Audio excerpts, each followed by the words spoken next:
So to give you an outline of what I'm going to talk about today, I thought I would start with, because I don't know how much, there's so many people in the room and everyone's got different backgrounds and knowledge about farm animals and chickens in particular. So I thought I would start off with chickens' perceptions of their environment, because that affects their behavior and their welfare. So it will also talk a little bit about understanding poultry behavior. So I think that bit will take about 30 minutes, and I'll stop and ask for some questions. I'll then look at housing and management of chickens and their effects on welfare.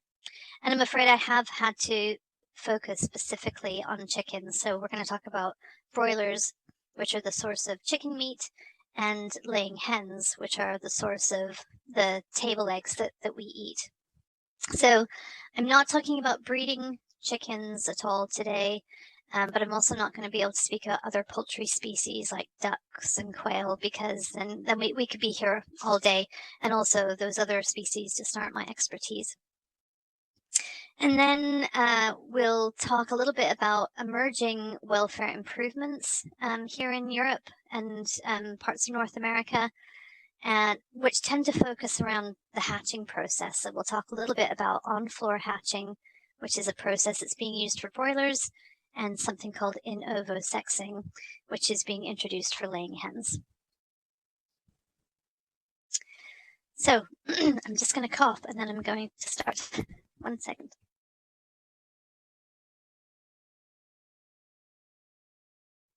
Excuse me. Right, so let's begin. So in order to understand how anything behaves, really, I think this is a really good place to start, is to think about the senses that animals use, because animals use senses to perceive their environment. And by perceiving their environment, it also affects the choices and reactions they therefore have to their environment. So basically, it affects their behavior. And to perceive their environment, chickens use the 5 senses. So the 5 senses are vision or sight, hearing, smell, which is also known as olfaction, and taste and touch. And so if we start with vision in chickens, then they're quite different to us, and it's always easy to compare to people. We have, because our 2 eyes are facing forward, we have very good binocular vision. You're using 2 eyes to get the input, and you have this good 3D depth sense of what you're seeing.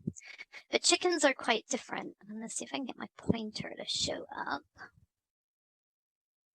Yes, here we are.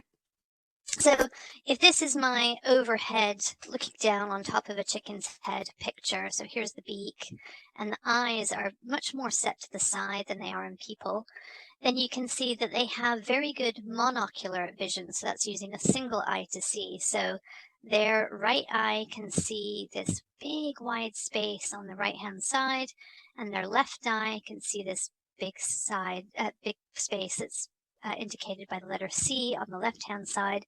And they have relatively small binocular vision where the 2 eyes overlap. So that's area B. And they also have a very small blind spot. So right at the back of their head, there's about 30 degrees of the circle that they can't see. And you can imagine that as a species that is preyed upon by other animals, this is very important, because they can usually see almost all around them. So that's really good for their survival. But they also have some other specialist abilities. So they do have color vision. For many, many years, it was a falsehood that animals didn't see in color. But we know that chickens have color vision. They can see the reds and oranges very well compared to the blues and green colors. And this might be related to being able to spot ripe fruit, for example. But all birds also have this very specialist way of seeing, because they can see into the UV spectrum, which people can't. So if you look at this image I've got down below, then if you look at the way white light is broken up into the different color spectra, then people people's vision kind of centers around this kind of area, but birds have a wider vision range so they can see into the UV. And so what that means is that where there is UV light, which is in the atmosphere, things that might to you and me look one color, like flowers or the white plumage of another bird, can look different to birds. So for example, I have seen turkey plumage, which is white, at least the common breeds that we use in the UK are white. And in normal daylight or lights that we might use in our farms or homes, they look white. If you shine a UV lamp over them, they have patches, kind of grayish, brownish patches. So that's what birds can see naturally. And you also have heard in biology classes that bees can see in the UV light, and that could affect how they see flowers, for example. So they're not perceiving their environment exactly like us when it comes to sight. And if we think about hearing in chickens, well, unlike most mammals, their ears do not protrude, so they're flush against the side of the head. And I've shown you this picture here down below. Their ear is surrounded by these very special auricle feathers at the opening of the inner ear. And these are tiny, tiny feathers. And for those of you that work with chickens or have, chickens in your back garden, I would encourage you to pick up some of your birds and have a look. It's quite nicely shown in this picture because the direction of the feather growth on this hen is quite distinct to the feathers that are going down her neck. So it's really easy to find her ear. And they have good hearing. Hearing is important for being able to understand the communication within a flock. And previous work has identified more than 30 different vocalizations that come from domestic fowl like chickens and their ancestors, the jungle fowl. Excuse me. And being able to hear well is important in being able to identify both familiar and unfamiliar birds. And so if we think about natural biology of chickens or their ancestors, then it would be important within your flock to be able to understand who is a flock member and who isn't. And mature male chickens, which are known as cockerels, or what do we call them in the UK? I can't remember. But the crow calls of mature male chickens are important because they are distinct between one another.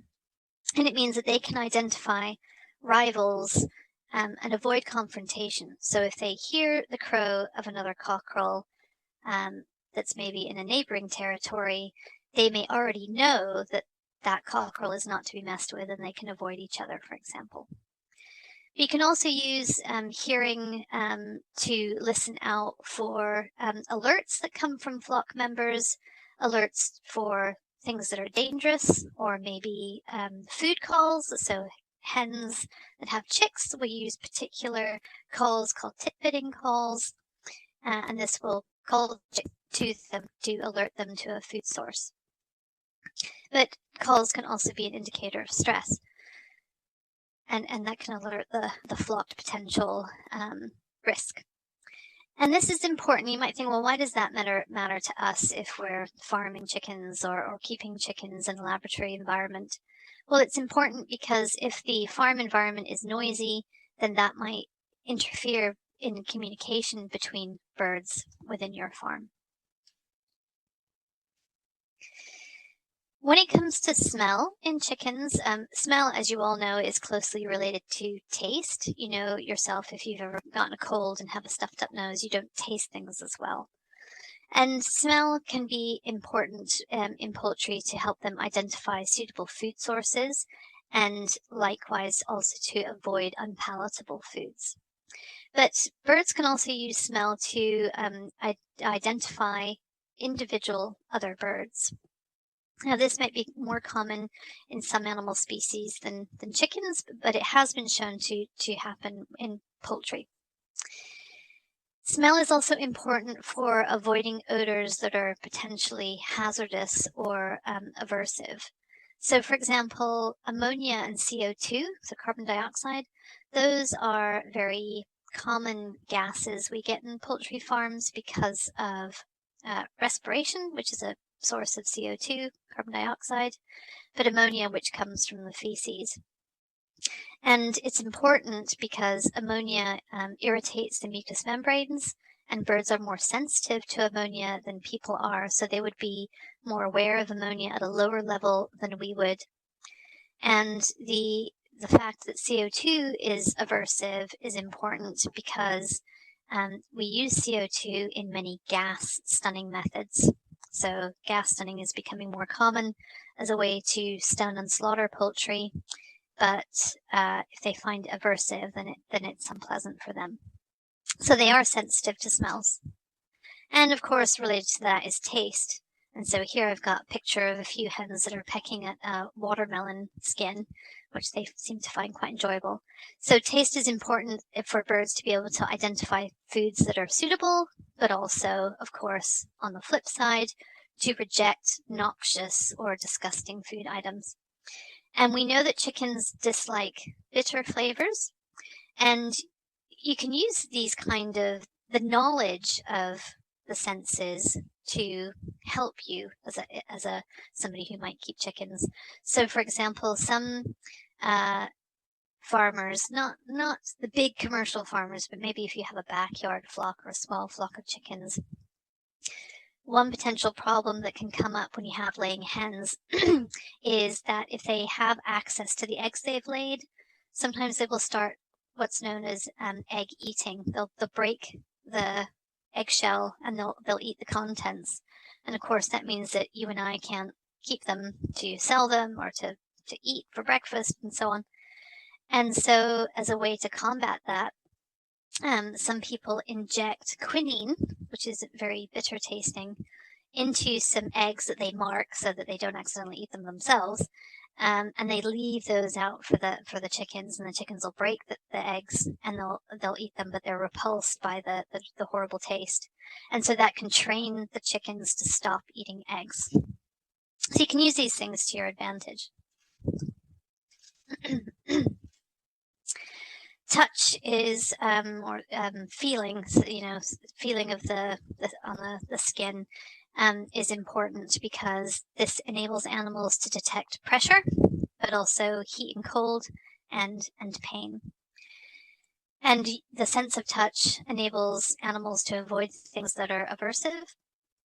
And with poultry, the main points of contact are, first of all, the beak.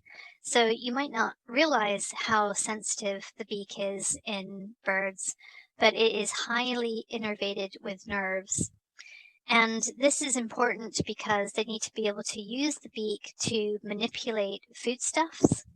So things that they're finding to eat when they're exploring and pecking, they can turn bits of feed over and select feed items. They use the beak extensively for preening, so grooming, so bringing the feathers through the beak and nibbling at the base of the feathers to get rid of dirt and so on. But something that we do quite routinely to poultry, not just laying hens, but to turkeys and others, and breeding birds, is something called beak trimming. And I've got two different photographs here to show you what beak trim looks like. But beak trimming is, regardless of the kind of method, it's basically taking off the sharp tip of the beak by one method or another. And it is painful. You're cutting, and as I said, a highly innervated organ to make it blunter. And this is the traditional, this is quite common method used worldwide. This is called a hot blade, and the blade is heated, as you can see here, this kind of bright orange blade here, and it both cuts and causes method is called treatment. I use the word treatment because it doesn't actually immediately trim the beak. What it does is it passes an infrared beam, which is extremely hot, over the tip of the day-old chick. So these are very young birds. You wouldn't typically beak trim by this method until the birds are about a week old. But this method, the birds get clamped into these rubber masks, and it just lets the tip of the beak poke through a small hole. The beam, I've gone all blurry. Oh, that might actually be better. The beak tip is exposed to the hot beam, and then what it does is it cuts the blood flow. It kills the blood flow off to the beak tip, and what happens is over the course of about a week, the beak tip eventually falls off. So, but because you've killed the tissue, basically. So both those methods shorten the beak and take off the sharp tip, which is important in something we'll talk about a little bit later, which is an unwanted behavior called feather pecking. But it is painful. This is much more short-term pain, this one here, the infrared, than this one. This one has longer-term consequences to pain. People also use the hot blade method in adult birds. You can't use this one, the infrared one, in adult birds, but this one you can use in birds of any age. And particularly in adult birds, the pain effects seem to be longer lasting. So they are sensitive to touch. But their feet and legs are also highly innervated with nerves, and so is the skin and the plumage. So feathers, for example, pulling out feathers is painful for birds, and that again has implications in this problem behavior we see called feather pecking. Oops. So I think you can see, and you know it yourself. As human beings, we have all these five senses as well, although of course they're a bit different to chickens. So you can imagine how senses affect how chickens experience, interpret, and respond to their environment. So how good senses are affects how animals behave. So if we understand chickens' experiences of the human constructed environment, so that the types of farms we house them in, for example, the way we manage them, the genetic selection we have subjected them to, and how they behave in response to these, gives us opportunities to help maybe improve what we're doing if we see that the way we're dealing with them is lacking in some way.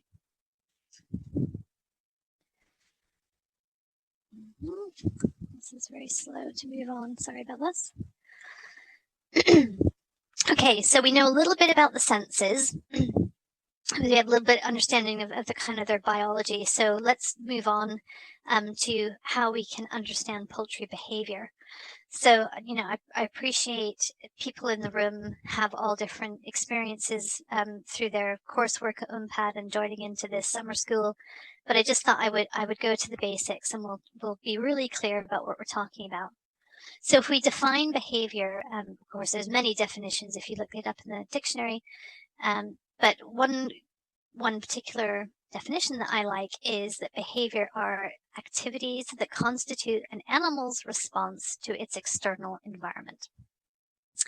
And by acting out behaviors, that enables animals to fulfill both their biological but also their mental needs. And in the discussion of animal behavior, mental needs has become much more recognized as also being essential to an animal's well-being. So if you think about main behavior patterns of poultry, they do things like feeding and drinking. Adult birds show courtship and mating behavior. The adult females show nesting behavior. They all show social behavior if they have the opportunities to. So if they're housed with other birds. And they'll all show comfort behaviors. And comfort behaviors, just so you understand what that means, are things like preening, dust bathing, wing stretching, leg stretching, wing flapping, things that result in increased comfort. And the reason why I'm going to talk about behavior in a summer course that's about animal welfare is because if you affect behaviors by preventing them or shortening them, those can have detrimental effects on welfare. So I've mentioned the word welfare, and I'm sure your other speakers in your summer course have defined it, but in case you're joining us for just this talk, or it never hurts to have a recap, let's talk about what welfare means. So welfare, again, also has many different definitions, and I've just put a few of them here. So the OIE defines welfare as the physical and mental state of an animal. The Animal Welfare Foundation says it's about feelings and physical well-being of an animal. So you can see there's that mental state is incorporated there again. Donald Broom, who's a very well-known behavioral welfare scientist here in the UK, defined it as an animal's ability to cope with its environment. And so remember I said that the senses were about perceiving the environment for an animal. And Ian Duncan, another well-known scientist, says that welfare is the absence of suffering and the presence of pleasure. And that latter part, the bit about the presence of pleasure, is a newer idea, that we shouldn't just be concerned with animals not suffering, can they enjoy their life? So I have some pictures here as an indicator of how behavior can help inform us about an animal's welfare. So this hen that I've got, I think she's a hen, or else she's almost a hen. She might be a pullet, which is an immature hen. This bird's not looking too great, in my opinion. She's kind of hunched up. Her neck is retracted, so she's kind of pulled her head into her body, and she's not looking alert. So this, to me, looks like a sick animal. So that bird's not looking too hot, in my opinion. And so I would say its welfare is not very good. This bird on the right, this bird has experienced aggressive head pecking. And so the feathers and the skin near the back of her comb, she's got a very small comb here, but this has been pecked and damaged. So she's been suffering from aggression from other flock mates, so that's not good either. These birds look pretty good. They obviously have an appetite. They're eating. They look pretty bright-eyed. They're interested in the food, so they look pretty good to me on the basis of this picture. And here on the right, we have some caged hens. We're going to talk about housing types in a little bit. But these hens are living in a very dark environment. It's quite barren. And when I say barren, I mean it's lacking in stimulating furniture or enrichments, or, there's not a lot for them to do in here. There's some feather loss. And yeah, they don't look very good to me. They don't look very healthy either. And they're not able to do very much in terms of expressing their behavior. So yeah, we use behavior to help identify indicators of good or poor welfare. So we're going to talk shortly about housing and management. And so in order to know if housing and management is good, we kind of need to know what do chickens need? What do they need, not only to survive, but to have a good quality of life? So the basics are the things they need for survival, and then quality of life are things that they need for mental and physical comfort. And so I've got a comparison here. I've got that picture of the hens in a conventional cage again on the left. And on the right, I've got hens that are in a free range system. So they've got a big shed. This happens to be what's known as a multi-tier housing system. The pop holes aren't open at the moment, but they do have access to the outdoors. So what's the difference here? So I think on the left, we could say that the caged hens, they have the basics. They are provided with food and water. They are a breed that will produce eggs frequently, so they're producing eggs for the farmer. But they have a very barren environment, and there's not a lot of comfort there for them. Now, on the right, we might say that these birds have a better quality of life. And I put a question mark there because these things are never totally straightforward. But these free-range hens, they also have food and water, but they also have a nest box where they can go to lay their eggs, whereas these birds here, they can only sit on the wire floor to lay their eggs. These hens here, down on the floor here, it's maybe hard to see because it's so crowded with these brown hens, but they have litter. So they have, in this case, it's wood shavings, which means that they can show foraging behavior, and they can also express dust bathing. So again, these are motivated behaviors that the birds want to show.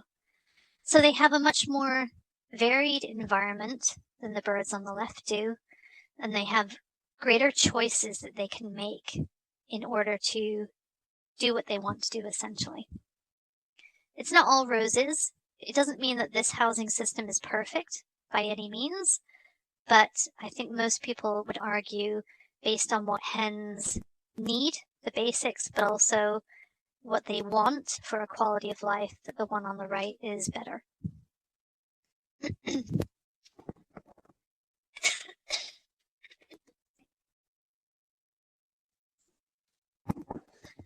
So, needed for survival are the basics. They need food and water, of course, and they need shelter. They need shelter to protect them from predation, but also to protect them from the weather.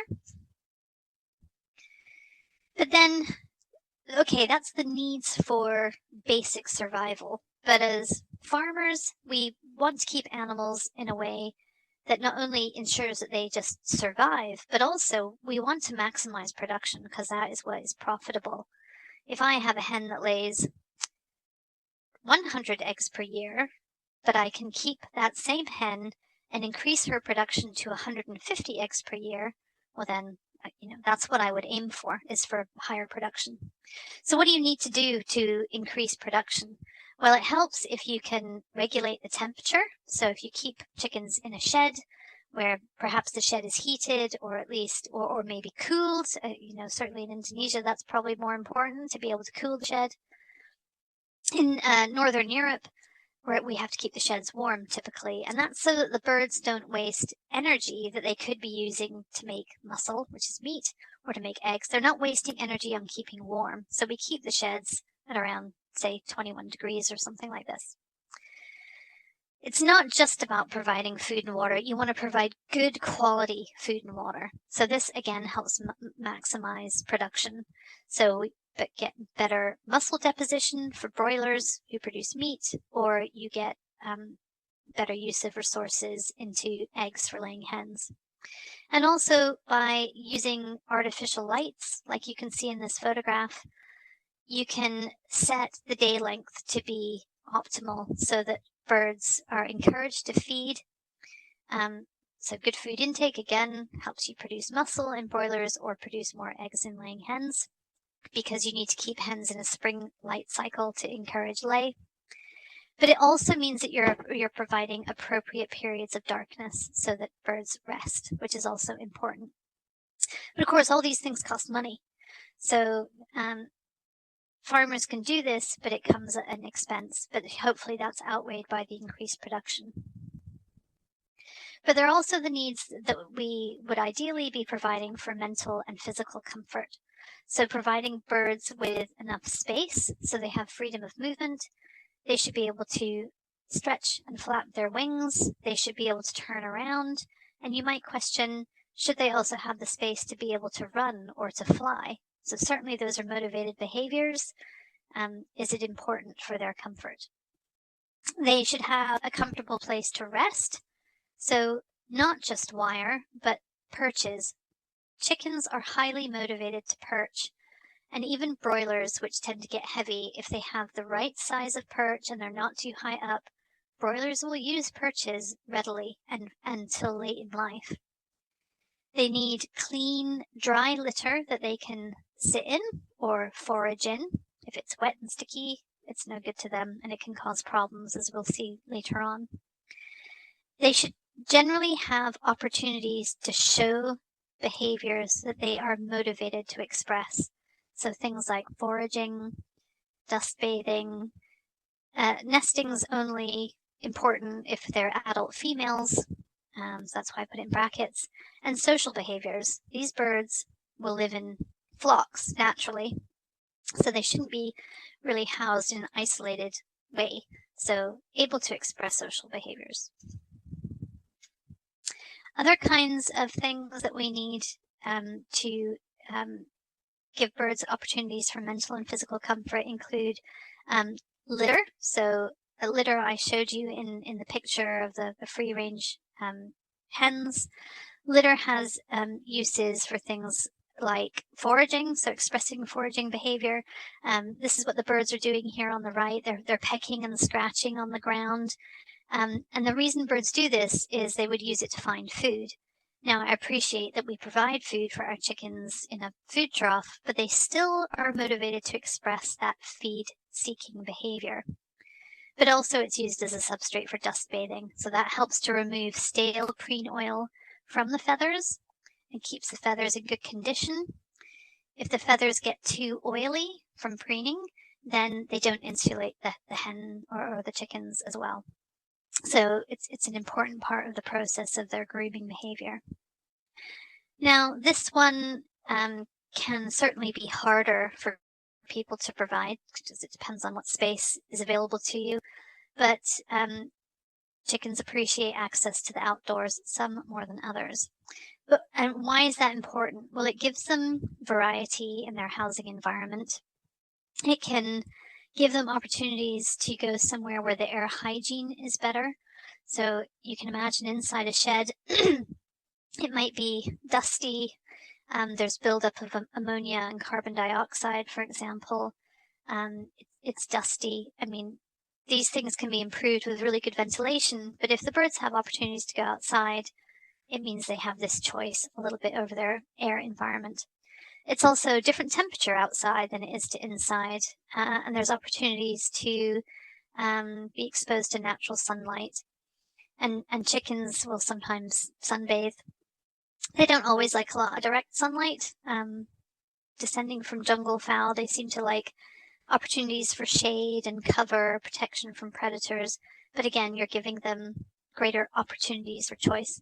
And also being able to go outdoors means the birds have other opportunities to forage. So looking for food, they might find bugs or eat some grass and things like this. I haven't showed a photograph of it here, but it's important for adult females that you can provide nest boxes. So if you don't provide nest boxes, egg production obviously doesn't stop. The hens keep on laying, which is why cages have been so popular for so long. But this is about their comfort. So if you can provide a nest box that's lined with some kind of comfortable substrate, and it's slightly secluded from the main flock, then that is highly desirable in adult females. But sometimes these things conflict. So sometimes the things that we want to do as humans that are keeping farm animals and what the animals want might clash because of costs and so on. So this is an example. So the nest box I've been talking about for adult females. So studies show that if you give hens a choice, they like nest boxes, which are, slightly secluded with lots of nesting material. And then they can scrape at the nesting material and make a comfortable bowl to kind of nestle into. It's protection from the eggs getting broken. There's a lot of the evolutionary process so that chickens have evolved to safely lay an egg, which is, of course, how they produce the next generation, is highly motivated.